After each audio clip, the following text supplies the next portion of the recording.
In the various meetings in the last few weeks, most recently 2 days ago in London, the answer from European capitals has been as resounding as it is clear. We are in an era of rearmament. And Europe is ready to massively boost its defense spending, both to respond to the short-term urgency to act and to support Ukraine, but also to address the long-term need to take on more responsibility for our own European security.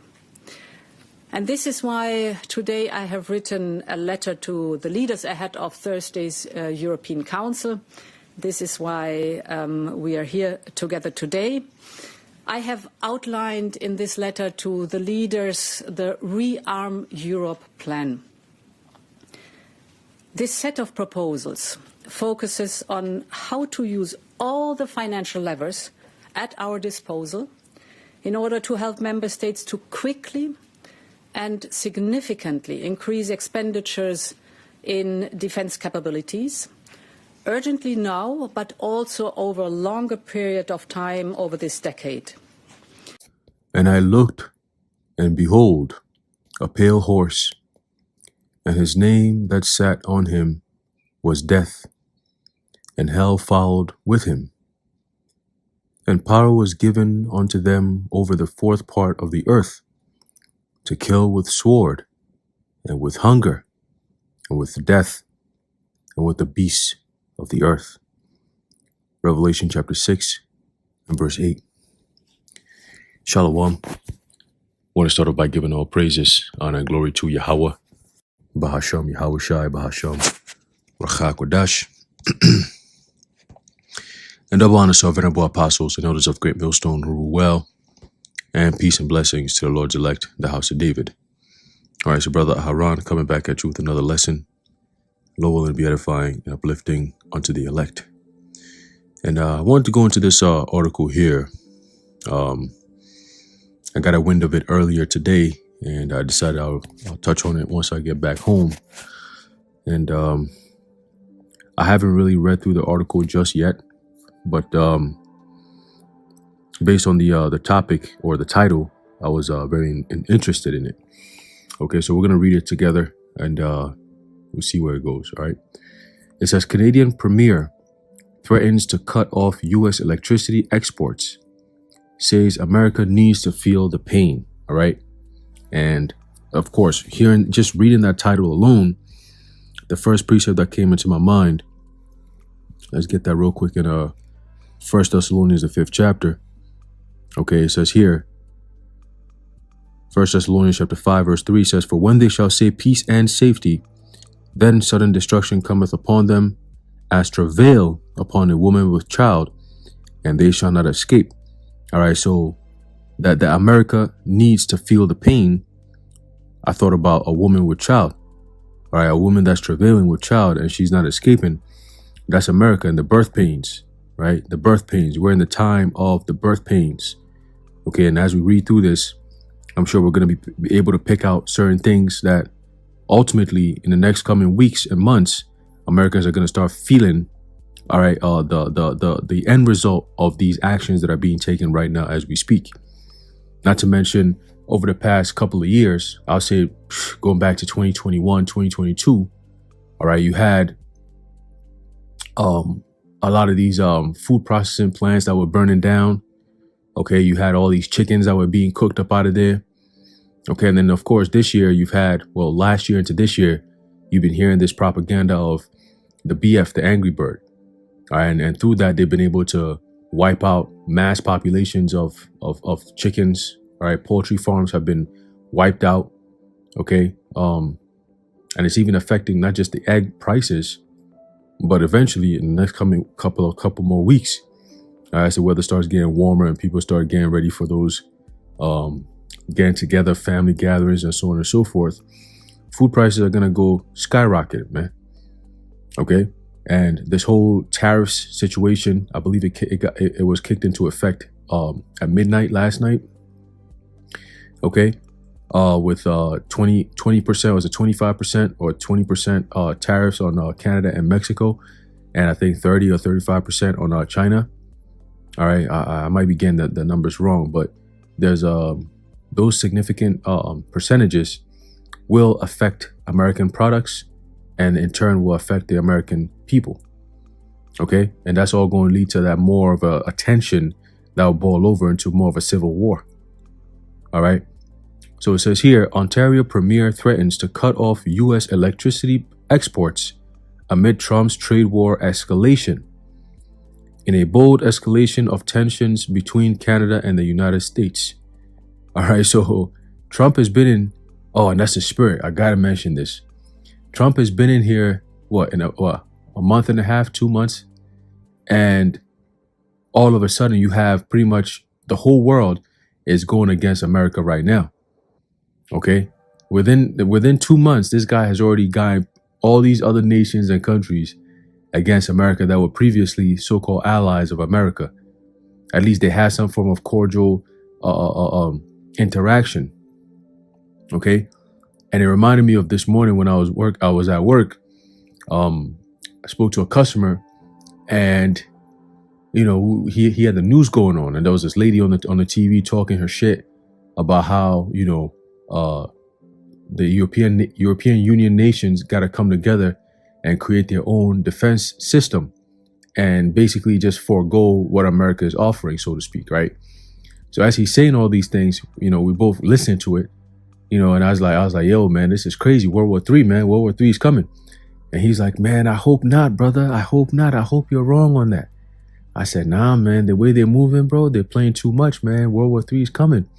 He's like, yo, man, if it happens, it's over for me and you.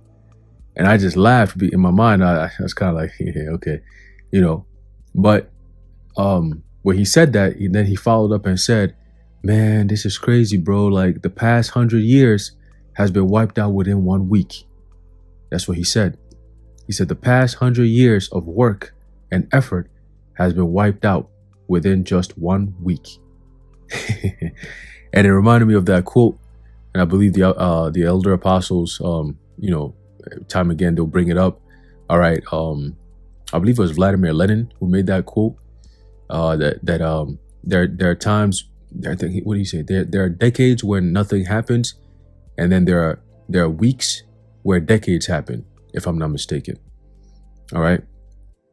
So that's pretty much what we're seeing now, the deconstruction of the relationship between the whore and the rest of the beast.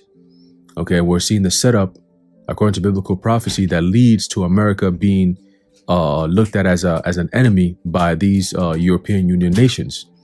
Okay, so it says here, Ontario Premier Doug Ford has threatened to halt electricity exports to the U.S. with a smile on his face as President Donald Trump's renewed trade war intensifies. Okay, with a smile on his face. All right. So when the blackout happens, they have something to explain it away. Oh, see, this was going on. Your president's decisions that he's made has caused all this to happen. And it seems like what they're doing is they're having these so-called world leaders beefing against each other. But what they're doing is actually really affecting the people who are really not even for all this beefing that's going on. Okay, except for, you're going to have the fans, right? The fanatics of these so-called political members and shit, right? They're going, oh yeah, no, we're conservatives and we're liberals, or we support what Trump is doing. It's necessary for those to be doing what they're doing, blah, blah, blah, whatever. So you have a small sect, right, of the population that will support these kind of things. But on the grand scale of things, when people are going to a store and the shelves are emptier, or you're going to a store and, they don't have a certain product that you're looking for, or the specific product that you're trying to get, all of a sudden you see a crazy ass hike in the price. Okay. And then they put a nice little sign letting you know, due to the tariffs, right? You're not going to be getting what you used to get. You know what I'm saying? Like, and it is they're going to give you that runaround excuse that they don't really know when these issues are going to be resolved. But for now, these are the restrictions, and we just got to work with it. All right. And that's going to piss people off. You know? So it says, Ford's remarks made on March the 3rd, 2025, came as Trump's administration imposed a 25% tariff on Canadian goods effective March 4th, 2025, prompting fierce retaliatory rhetoric from Canadian leaders. It says the Premier's statement, widely reported across mainstream media, underscores the deepening economic rift between the two nations and highlights the critical role of energy in their interconnected economies. It says, speaking at a mining convention in Toronto, Ford declared, if they want to try to annihilate Ontario, I will do everything, including cut off their energy with a smile on my face, according to a Toronto Sun. He emphasized the leverage Ontario holds, stating, they rely on our energy. They need to feel the pain. See? So even though it's Trump who's so-called waging this tariff war on the Canadians, it looks like the Canadians' retaliatory action is going to directly affect the people and not so much Trump. Right? Because if you shut off the power and all that, I'm sure Trump is going to still have electricity. You see? But the average person whom I rely on maybe they live in an apartment or whatever the case may be, they rely on certain things to be done in the city for them to be able to live and survive, like these electrical companies being up to par with their service, right? Water, sewage, all kinds of different things that have to happen, in order for a city to function. If any of those things get disrupted, like what these people, the Premier of Ontario or in Canada is proposing or threatening, that's not going to be good. Imagine the summertime with power outages. When it's baking hot, I believe it's going to be the hottest summer on record. That's just my opinion through the spirit, right? But imagine that. What kind of frustration are people going to feel? What kind of outcry are people going to be making? They're going to say, oh, this old energy grid, the reason why this is all happening is because we need to transform everything into digital. This old energy grid is susceptible to attacks. And we don't want Canadians to have that kind of power over us anymore. So what can we do in the homeland to mitigate this from ever happening again, or mitigate its results, its effects on the people? Because it's gonna affect millions of people, millions, all at once too, right? So it says he emphasized the leverage Ontario holds, stating they rely on our energy. They need to feel the pain. They want to come at us hard. We're going to come back twice as hard. That's tough. That's tough. It says the New York Post echoed this sentiment, noting that Ford's threat targets states like New York, Michigan, and Minnesota, which depend heavily on Ontario's electricity exports. You hear that? In 2023, Ontario powered 1.5 million U.S. homes, making it a significant supplier to these border regions. You hear that? 1.5 million U.S. homes. That's a lot of people. That's a lot of homes. Okay? Damn. It says the backdrop to Ford's warning is Trump's decision to enact sweeping tariffs on imports from Canada, Mexico, and China, fulfilling a campaign promise to address trade imbalances and border security issues. The Associated Press reported that Trump announced the tariffs would take effect on March 4th, 2025, after a 30-day delay expired, leaving no room for further negotiation. Trump has tied the tariffs to demands for Canada and Mexico to curb the flow of migrants